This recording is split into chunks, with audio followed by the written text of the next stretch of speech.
गरीब प्याज पराठे वाली। एक बार की बात है, गंगापुर नाम के गांव में एक रमा नाम की औरत अपने पति परम और बेटी पिंकी के साथ रहा करती थी। पिंकी अभी मात्र 10 साल की थी और उसका पति परम शहर में एक फैक्ट्री में नौकरी करता था। हेलो, हाँ जी, कब आ रहे हैं? अरे, ना हाल पूछा ना चाल, बस सीधे वही सवाल कि कब आ रहे हैं। हाँ, क्योंकि आपकी बेटी मेरा दिमाग खाती रहती है कि पिताजी कब आएंगे, पिताजी कब आएंगे। अब मैं इससे क्या बोलूं? उससे बोलो मैं कल आ रहा हूँ। क्या? सच में? हाँ, सच में। कितने दिन के लिए आ रहे हो? वो आकर बताता हूँ। रमा ये सुनकर बहुत खुश हो जाती है और पिंकी को ये खुशखबरी देती है। क्या? सच में? वाह, कल तो मजा आ जाएगा। हाँ मेरी बच्ची। अगले दिन परम घर आ जाता है।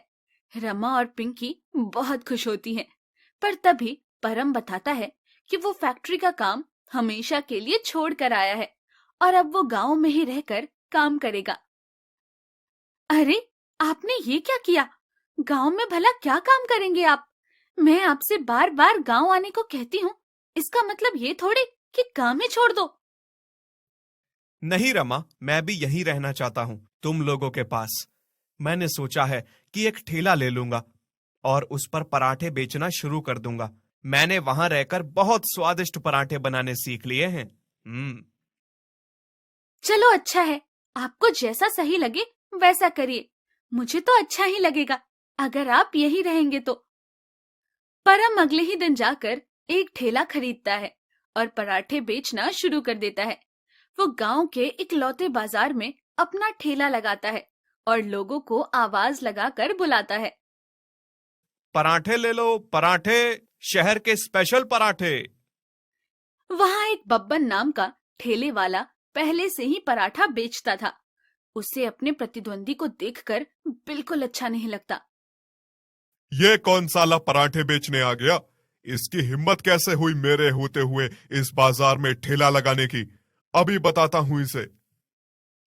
ए, अपना ठेला चुपचाप यहां से हटा ले, वरना तू जानता नहीं है मैं क्या कर सकता हूं। अरे पर आप ऐसा क्यों बोल रहे हैं? मैं यहाँ का गुंडा हूं, इसलिए ज्यादा बकवास मत कर और निकल ले यहाँ से। परम और बब्बन की बहस हो जाती है। परम बहुत ज्यादा अपमानित महसूस करता है और वो बेसुध होकर चल पड़ता है। वो चलते चलते गांव से बाहर हाईवे पर निकल जाता है। तुम संस्कार करती है। उसके कुछ समझ नहीं आ रहा था कि अब वो क्या करे। घर चलाने के लिए अब उसी को कुछ करना था, मगर क्या? जमुना काकी, मैं क्या करूं? अब जो हो गया सो हो गया। अब तुम इस पर ध्यान दो कि पिंकी की परवरिश कैसे करनी है, उसके लिए पैसे कैसे कमाना है।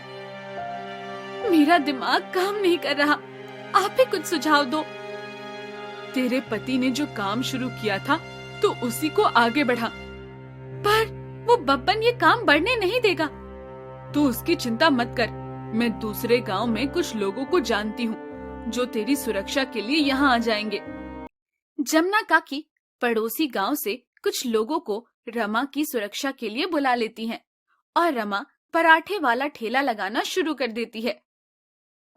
देख, मैं तेरे पति को मारना नहीं चाहता था, पर वो इतना कमजोर निकला कि जरा सा अपमान नहीं सह पाया और जाके मर गया।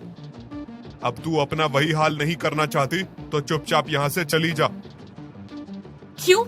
तुझे अपने बनाए पराठों पर जरा भी विश्वास नहीं है क्या कि दूसरे के आने से वो बिकने बंद हो जाएंगे? मर्द का बच्चा है तो मुझसे मुकाबला कर। ऐसी बात है तो ठीक है, देखते हैं किसके पराठे ज्यादा बिकते हैं। जमुना काकी ये देखकर खुश थी कि उनकी बुलाई गई सुरक्षा की जरूरत ही नहीं पड़ी और रमा ने अपनी बातों से ही बब्बन को अपने झांसे में ले लिया। रमा देखती है कि बब्बन सादे पराठे बेच रहा है तो वो प्याज वाले पराठे बेचना शुरू करती है।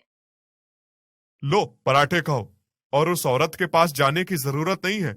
विधवा के हाथ का खाना खाओगे तो पाप लगेगा। अगर आपको मेरे हाथ का पराठा अच्छा लगे तो दोबारा जरूर आएं और साथ ही और लोगों को भी बताएं। समय गुजरता जाता है और रमा के पराठे बहुत ज्यादा फेमस हो जाते हैं। यहाँ तक कि शहर से भी लोग आकर उसके पराठे खाते हैं। ये देखकर बब्बन को बहुत गुस्सा आता है और वो रमा के साथ वही करने का सोचता है जो उसने परम के साथ किया था। ये सब क्या हो रहा है? ये आदमी मेरा ठेला तोड़ना चाहता था, इसलिए इन लोगों ने इसे मारा।